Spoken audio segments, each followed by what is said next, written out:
Good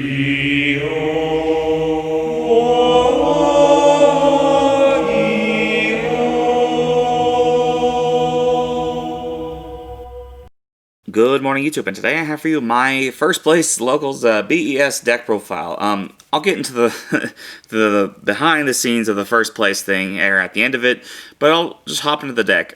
This is a really fun deck, and I've designed it in a way that sort of doesn't rely just on the B.E.S. You could kind of justify this as B.E.S Kaijus, but at its core, ironically, is B.E.S, and I'll explain things as we go. Starting off, we have the playset of the B.E.S Blaster Cannon Core.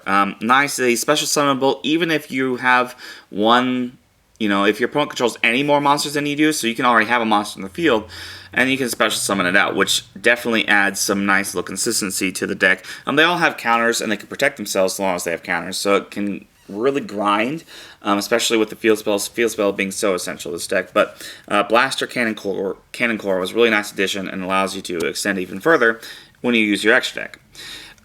Next, run a playset of B.E.S Big Core Mark III.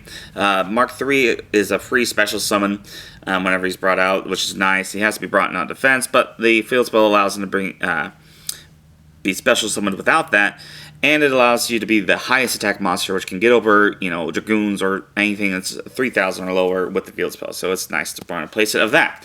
Next, run a 2 of the Covered Core. What's nice about Covered Core is realistically he's the 7, and that's the essential reason why I run it here is that he's 2 level 7s, and he can get to 3,000 attack, which is nice. But we're running him here for the fact he's level 7, so I might bump that up to 3. We'll see. Next, run a playset B.E.S Big Core Mark II. A nice part about him is that he allows you to be normal summoned. So in a whole deck with monsters that are all above level 4, it's nice to have something that can be normal summoned without a cost. Next one, a playset of B.E.S Tetran.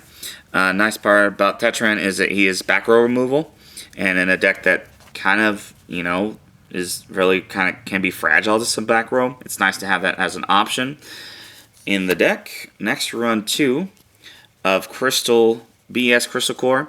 Nice part about this, it's sort of a Book of Moon, can switch to battle position, and they're both they're level 5s, which again, that gives you the options to go in some nice Exceeds plays as you progress.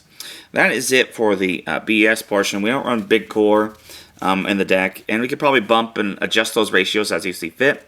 Now, for the Kaijus, run Jizukiru, Dogaran, Radian, Gadarla, Kamungus, and Gameciel. It's nice, first off, because it gives you each of the different attributes, which is fantastic, and it gives you options. So often, whenever you run a small Kaiju engine, you only run 3, but I like to have the ability to clear your opponent's board as much as possible. And even Jizukiru, while he may be unable for you to get over him with your own monsters, it gives you the ability to, here's your Kaiju, here's my Kaiju. So it allows you to have that as an option if that's the case. I like the number 6 as a ratio. I never ran into a situation where I was like, oh man, I have 3 Kaijus in my hand. And even so, they're still pretty much live so long as you're going second. So I enjoy having the 6 in here.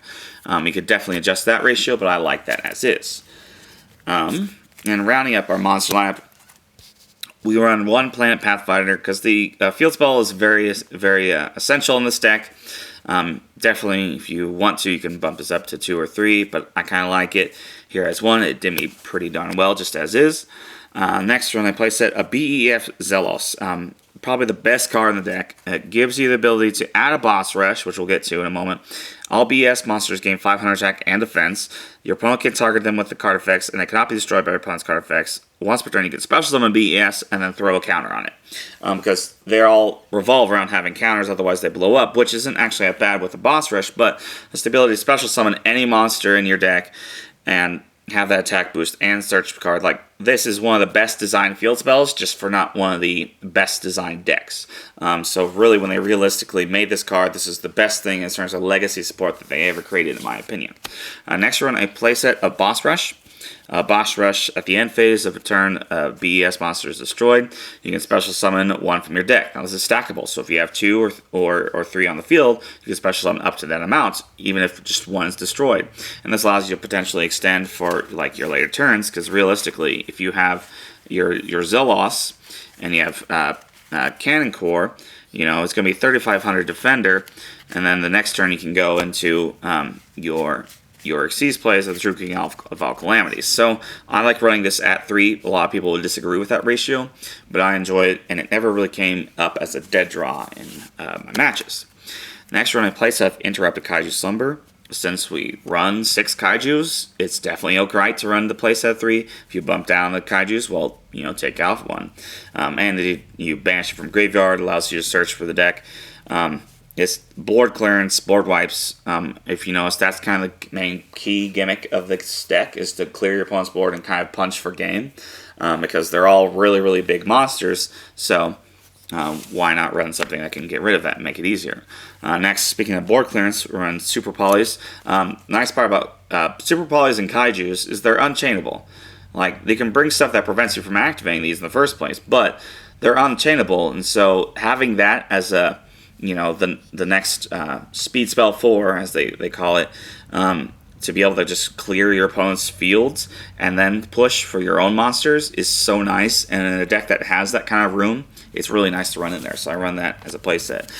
Paw Desires, I would play Paw of Extravagance, but I was just like, oh, you know, what if you banish your Super Poly target? What if you banish, you know, the Kaiju that you need? Or, excuse me, not the Kaiju. You banish the Xyz that you need. So I only run 1 Paw Desires, because if you only run 1 Desires, you'll never draw into another one. So I like that as is. You can definitely change that ratio or make it an Extravagance if you want to. Moving on to our field spells, our other field spells, we run Gateway Chaos and Kyoto Waterfront. Waterfront, you know, of course, allows you to start searching for Kaijus. Gateway of Chaos is nice for the set rotation, because they can't legally activate it, so therefore they're kind of stuck in terms of what they can play. So it's nice, and I like this ratio. And I'm even tempted to play like one of the guys that can just special summon itself just for a Gateway of Chaos target for myself. I don't know. Might be a little bit too gimmicky, but it's quite fun. And even Kyoto Waterfront, if you don't have Zelos, it's nice to be able to have and search for Kaijus and have a field spell that protects itself. So it's definitely a nice alternative. Next, run Terraforming Metaverse, because they're both at 1 for a reason. Because searching for your field spells is, you know, obviously pretty darn amazing. So having these 2 in the deck to get you to that Zelos or whatever you need is really nice. And rounding out the deck, we're on a Skill Drain, because realistically, you don't need your effects. Effects, like, obviously Plant Pathfinder, but you only play 1 of those. And even having the ability, like, let's say you have a full Kyoto Waterfront, you know, you can give your opponent a Gamma Seal and not actually worry about them activating effects. So I like this in here at the one-off as is. Next, moving on to our extra deck, we run a bunch of Super Poly targets. Mud Dragon, definitely MVP. You know, Ents, First of the Dragons, I mean, Earth Golem Agnister, Starming Venom, Draco Necro, because realistically, like, not only I have a guy at my locals who plays zombies, but realistically, like Golden Boy, you know, so many other things, it's nice just to have it. And you have the room in here, so might as well throw it in there. 1 World Chalice Guard Dragon, and 1 El Shadal Wunda, because, you know, Shadals do exist. And while this never came up in my Shadal matchup, it's still fantastic to have in there. And obviously, you can throw in any fusion Super Poly targets that you have. Links, I only run 2, Quifort Genius and Barricade Board Blocker. This protect the Zelos. You're not obviously going to go into it terribly often, because your monsters have natural protection anyway, but it's there just in case, like, let's say you have just some dead cards in the field. It just requires 2 draw monsters with different names. So let's say you're getting a token or something. You're gifted a token from a Lost World or something like that. It allows you to utilize that. And Cliff for Genius, again, just to be able to utilize, just to have that little extra edge. And we have the room in here. The Xyz, obviously True King of all Calamities is amazing. Flare Metal Dragon, just because we have those 2 big cores in the deck to those level 7s, so it's nice to be able to have that as an option. Number 38, because I mean, realistically, you can go for any 8 that you want to. I did make the mistake and not run a rank 6, so I'd probably take out the Clifford Genius and throw in some sort of a rank 6 in here, just because.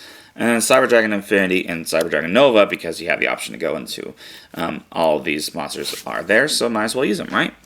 And that's going to wrap up my B.E.S., arguably B.E.S. Kaiju deck profile. Really, really fun. My matchups were Dinos, sort of Predaplant, Rainbow Neos Turbo deck, which is really kind of ironic because the Predaplant counters actually count as counters that you can remove from these guys, so it worked out fantastically there. And sort of Shaddoll Super Quant build, and Shaddolls and Dinos, are still pretty, they're used often enough, but it wasn't necessarily, like, again, it was a fun sort of locals, and there wasn't a huge turnout, but it was really nice to be able to pull off the W's and pull off the type of first, and just, it's a really, really fun deck. If you're looking for something exciting and different to pull off or that you can pick up really cheap, this is definitely a deck I'd recommend checking out and picking out, because, yeah, it's cheap, and everything in here has been repainted at one point in time or another, so it's nice. Just the Kaijus you might have to spend a little bit more on, but, there's definitely other alternatives. You can justify throwing in a Biru, or even throwing in like a Lava Golem or something. Anything that just is blanket spot removal, because most of the stuff you can get over because you run a bunch of big monsters. Well, let me know what changes you'd make in here. Obviously, I throw in like a rank 6. I might change some of the ratios just to allow the ability to go into the ranks and whatnot, or the extra deck. But let me know what you would change in here. I thoroughly enjoyed it, and yeah, thanks, and have a great day.